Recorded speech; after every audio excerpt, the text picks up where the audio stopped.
محمود مولوی صاحب، آج آرمی چیف اور پرائم منسٹر آف پاکستان دونوں اکٹھے ایک ہی تقریب میں اور ایک ہی انیشیٹو کے تحت آبجیکٹیوز بھی دونوں کے ایک ہیں، جس کے اندر ادارے نے مدد کرنی ہے اس نیشنل پروگرام کو پاکستان کو آگے چلانے کے لیے۔ آپ نے تو اپنی جماعت کا نام ہی چنا استحکام پاکستان۔ کیا اس سے استحکام آئے گا؟ کوئی اکانومی بہتری کی جانب بڑھے گی آگے؟ بسم اللہ الرحمن الرحیم۔ میرے خیال سے بہت اچھا رہا آج کا پرائم منسٹر کا اور آرمی چیف کا، اور اس سے ڈیفینیٹلی اسٹیبلٹی بھی آئے گی اور اکنامی میں بھی بہتری آئے گی۔ اس کی وجہ یہ ہے کہ جب گورنمنٹ اور اسٹیبلشمنٹ ایک پیج پہ ہوتا ہے تو بڑا فرق انٹرنیشنل دنیا میں بھی پڑتا ہے۔ اور دیکھیں، جو بھی دونوں پارٹیز جو بات کر رہی ہیں اس ملک کے انٹرسٹ میں کر رہی ہے۔ ابھی عابد شیر علی صاحب بالکل صحیح کہہ رہے ہیں کہ دیکھیں، ہم سب ادھر بیٹھے ہیں، ڈفرینس آف پالیٹکس کا مطلب ڈفرینس آف اوپینین ضرور ہے، مگر ہمارا سب کا انٹرسٹ ہونا چاہیے اس ملک کے انٹرسٹ میں۔ ہم ملک کے اگینسٹ نہیں جا سکتے، ہم اپنے فوج کے اگینسٹ نہیں جا سکتے، تو پھر تو وہ تو پھر بات ہی نہیں ہوئی نا، پھر تو ہم مطلب اپنے آپ سے دشمنی کر رہے ہیں۔ میرا تو ویو یہ بڑا کلیئر ہے۔ لیکن یہ کوئی پہلا موقع نہیں ہوگا، آپ نے جو لفظ استعمال کیا ہے سیم پیج کا۔ پاکستان تحریک انصاف کی 3.5 سال کی حکومت تھی سیم پیج کی حکومت، تو جنرل باجوہ نے جتنا ان کو بیل آؤٹ کر سکتے تھے عمران خان کی حکومت کو اتنا بیل آؤٹ کیا، لیکن 3.5 سال کے بعد جو کچھ ہوا پاکستان میں وہ ہم سب کے سامنے ہے، تو وہ سیم پیج سسٹینیبل نہیں تھا۔ اب کیا ڈیفرنٹ ہے جس سے پاکستان کو فائدہ ہوگا؟ پہلے والا تو بہت نقصان ہو گیا، ہم بہت نیچے جا گرے۔ نہیں، دیکھیں میں آپ کو بتاؤں، فرق یہ ہے نا کہ ایک چیز یہ تھا کہ اس وقت اور اب میں بڑا فرق ہوگا۔ مین چیز یہ ہے کہ دیکھیں، اس وقت جو بات کر رہے تھے وہ اپنے ذاتی مفادات کے لیے اگر سیم پیج پہ ہوئیں گے تو فرق ہے، اور ملک کے مفادات میں ہوئیں گے تو بڑا فرق ہے۔ یہ بہت واضح فرق ہمیشہ یہی ہوتا ہے۔ اگر میں ایک ہی پیج پہ پہلے رہوں کس کے اور ذاتی میرے کو مفادات تھے؟ ذاتی عمران کے یا جنرل باجوہ کے؟ کس کے ذاتی مفادات تھے؟ نہیں، یا آپ دونوں سے کے؟ عمران خان کے بھی تھے۔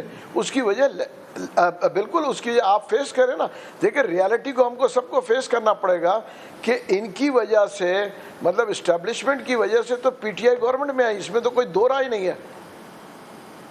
دیکھیں اس کی وجہ کہ جتنی سپورٹ تھی کہ جو ہے اس وجہ سے آئی، ورنہ 27 سال میں جو لوگ کہتے ہیں 27 سال 28 سال ہو گئے، یا آخری کے 3 سال یا 4 سال آپ دیکھیں نا، اس سے پہلے کے 22 سال میں کیا تھا؟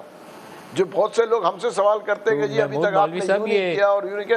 میں نے کہا آپ یہ تو اسٹیبلشمنٹ کا کام نہیں تھا نا، جو آپ نے کہا کہ اسٹیبلشمنٹ کی وجہ سے پی ٹی آئی حکومت میں، یہ تو اسٹیبلشمنٹ کا کام ہی نہیں تھا، انہوں نے اپنی پھر اتھارٹی سے اوور سٹیپ کیا۔ نہیں، میں آپ کو بتاؤں اسٹیبلشمنٹ کا کام کہاں تھا۔ دیکھیں میں آپ کو بڑے واضح کر دوں کہاں تھا۔ اسٹیبلشمنٹ کا کام یہ تھا کہ دیکھیں انہوں نے جو ہے دھاندلی ہونے نہیں دیا۔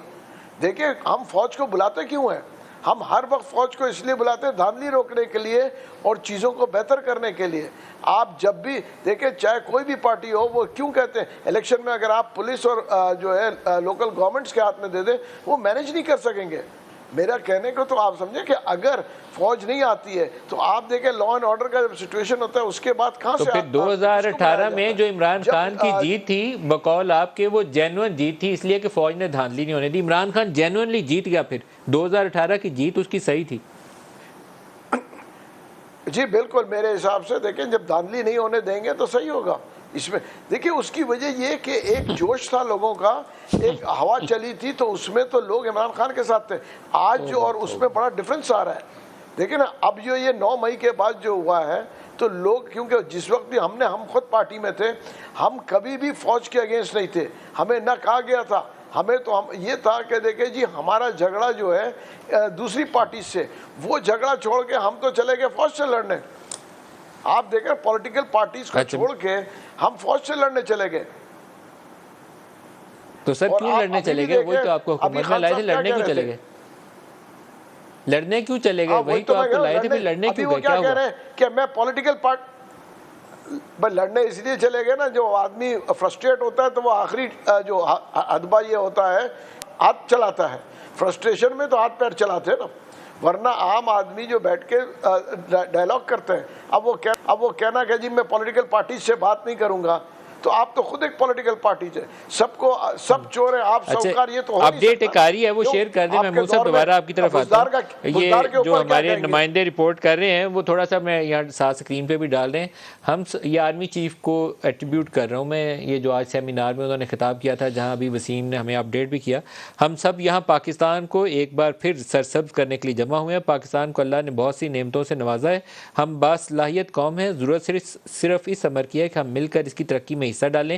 ہم پاکستان کی معاشی ترقی کے لیے بحیثیت ادارہ مکمل جانفشانی اور قلب و روح کے ساتھ اس مرحلے کی تکمیل کے لیے ہر ممکن تعاون کا یقین دلاتے ہیں. کہ میں نے آپ کو پہلے بھی رپورٹ کیا کہ انہوں نے پرومس کیا ہے کہ وہ حکومت کے اس انیشیٹو کو مکمل طور پر سپورٹ کریں گے.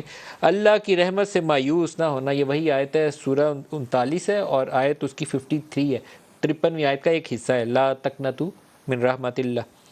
اللہ کی رحمت سے صرف کافر مایوس ہوتے ہیں. آرمی چیف کا قرآن پاک کا حوالہ.